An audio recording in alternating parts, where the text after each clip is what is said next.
पिछले 10 सालों में आपके यहाँ बिजली की जो समस्या है पूरा नहीं हो पाया।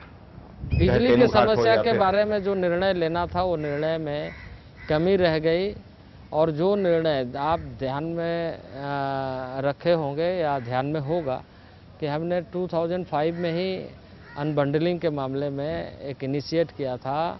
एसबीआई कॉप को मैंने इसके लिए चुन भी लिया था कि वो कंसल्टेंसी दे दे, और बहुत हद तक काम हुआ था, लेकिन उसके बाद ये सारी चीज़ें हुई नहीं। अब लेकिन फिर से कार्य प्रारंभ हो। लेकिन मिनरल के मामले में आपका स्टेट बिहार से बहुत आगे है, उस स्थिति में आप उसको एक्सप्लॉइट कर सकते हैं। देखिए, मिनरल अगर सौभाग्य कहिएगा तो दुर्भाग्य भी बहुत बड़ा है कि उसके रिसोर्सेज से हमारा कुछ नहीं, क्योंकि ये मेजर मिनरल सारे भारत सरकार के नियंत्रण में है, और हमारे ज़मीन खोदी जा रही है, हमारी ज़मीनें बर्बाद हो रही है, हमारे यहाँ पोल्यूशन हो रहा है, हमारे लोगों के लाइफ खराब हो रहा है, उससे कई तरह के हैज़र्ड हो रहे हैं। ये समस्या हमारे साथ है। नीतीश कुमार आरोप लगाते हैं कि सेंटर सपोर्ट नहीं कर रहा है बिहार को। क्या झारखंड के साथ भी यही समस्या है? झारखंड के साथ बहुत बड़ी समस्या है। बिहार में तो एटलीस्ट बहुत सारे परियोजना बहुत पहले पूरी हो गई, और झारखंड में बहुत सारी परियोजना 30 साल 40 साल पुरानी है, जिस पर कभी ध्यान नहीं दिया गया। नक्सल इलाका है छत्तीसगढ़ के बाद आपके यहाँ, सेंट्रल फंडिंग जो है उसके बारे में यह है कि वो प्रॉपर फंड का इस्तेमाल भी झारखंड नहीं कर पा रहा है, चाहे पुलिस मॉडर्नाइजेशन का सवाल हो या हथियारों का सवाल हो। देखिए, ये कहने वाली बात है। हमारे रिक्वायरमेंट के आधार पर तो कभी भारत सरकार सोचती ही नहीं है, और मैं ये मानता हूँ कि एक्सट्रीमिस्ट के मामले में, उग्रवाद के मामले में भारत सरकार के नज़रिया में अभी भी अस्पष्टता नहीं हो पा रहा है, और इसी वजह से समस्या को समाधान करने के बजाय उलझाने का ज़्यादा प्रयत्न हो रहा है। कभी आपको लगा कि अगर 6 साल के कार्यकाल में एनडीए की गवर्नमेंट ने झारखंड पर ध्यान दिया होता तो आपकी समस्याएं कम हो गई होती? नहीं, बिल्कुल मैं ये कहूँगा कि हमने जो ट्रैक पे लेकर के आया था, यदि वो कंटिन्यूड रहता या किसी दलीय सरकार के आधार पे यदि पिछले 4-5 साल की सरकार होती तो शायद ये स्थिति नहीं होती। बीते वर्षों में झारखंड में सड़कों का निर्माण नहीं हो पाया है। पूरी तेज़ी से शुरू हो रहा है।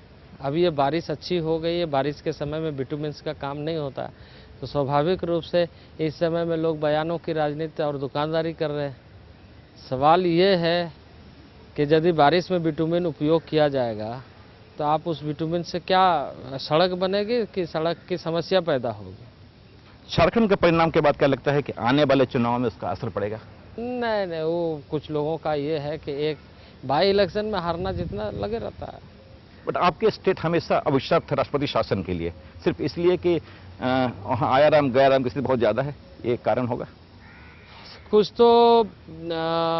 तो विडंबना है, और कुछ गिद्ध दृष्टि है। गिद्ध दृष्टि का भी परिणाम हम झेलते हैं, उसका भी मार हम झेलते हैं।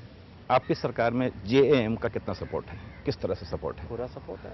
नहीं, सरकार में नहीं, कार्यक्रमों में, फैसलों में? नहीं, पूरा हमारा कैबिनेट डिसीजन पूरा सबके साथ मिलकर करता है। तो ये जो दाल भात की आपने एक नया कार्यक्रम शुरू किया है, इसकी म्याद कितनी है, कब तक चलेगा? ये चलेगा, लगातार चलेगा। क्योंकि छत्तीसगढ़ में ये प्रयोग विफल हुआ है। नहीं, ये तो चलेगा, इसको चलाएंगे। बट आपने 2 प्राथमिकताएं गिनाई अगले साल के लिए, पावर, सड़क और फिर इरिगेशन, ये 3 चीजों के सड़क जी। लेकिन एम्प्लॉयमेंट के लिए आप क्या कर रहे हैं? एम्प्लॉयमेंट तो जो वो तो अभी से शुरू हो गया, क्योंकि ये फाइंडिंग ही माना जाता है कि अभी से शुरू हो गया है। एम्प्लॉयमेंट जनरेशन शुरू हो गया है, एम्प्लॉयमेंट देना शुरू हो गया है, रिजल्ट आना शुरू हो गया है।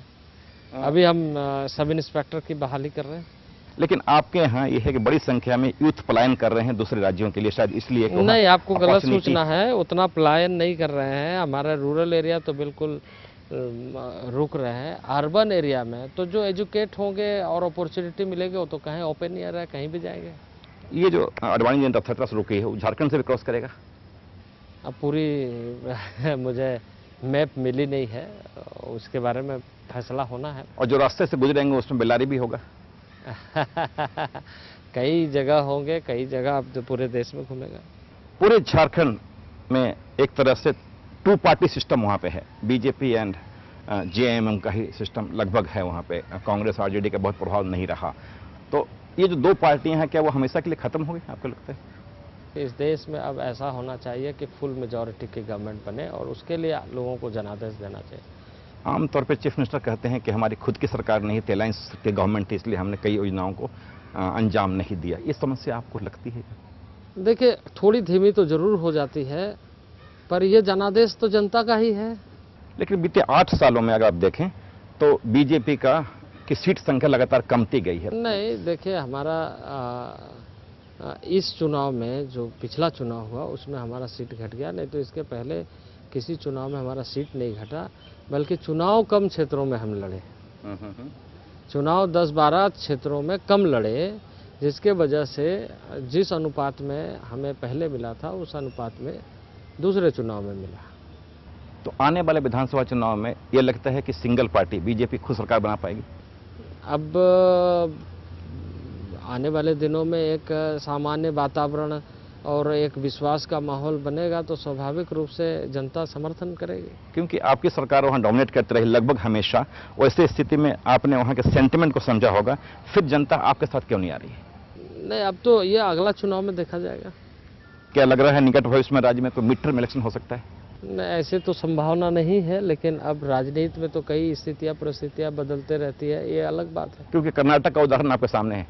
तो कर्नाटक में मिड टर्म चुनाव थोड़ी हो रहा है। नहीं, जब हम बात करते हैं कुमारस्वामी एंड येदियुरप्पा वाली बात, 50-50 पावर शेयर, अब मुझे ऐसा नहीं लगता।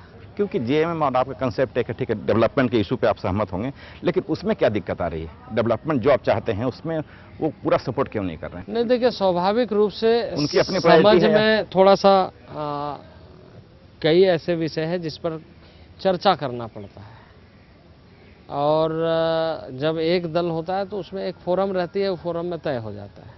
लेकिन कई दल जब होता है तो उसका एक अलग फोरम होता है, कई लेवल होते हैं, कई स्तरों पर चर्चा होती है, कुछ उसके प्रायोरिटी पर बात करते हैं, तो कुछ कहते हैं कि ये प्रायोरिटी नहीं, ये प्रायोरिटी होना चाहिए, ऐसे भी कई चीज़ें हो जाती हैं। आप दोनों की प्रायोरिटी में फ़र्क है कुछ? नहीं, अभी तो डेवलपमेंट में कोई फ़र्क नहीं है, लेकिन बाकी और भी कई चीज़ें हैं जो इन सारे चीज़ों को ले करके चलने के लिए कभी कभी इस तरह की चर्चा में विलम्ब होता है। इस कारण मुश्किल हो रही है आपको? नहीं, कोई मुश्किल नहीं, कोई मुश्किल नहीं। तो ये थी आज की बातचीत। अगले सप्ताह किसी नए मेहमान के साथ फिर मिलते हैं।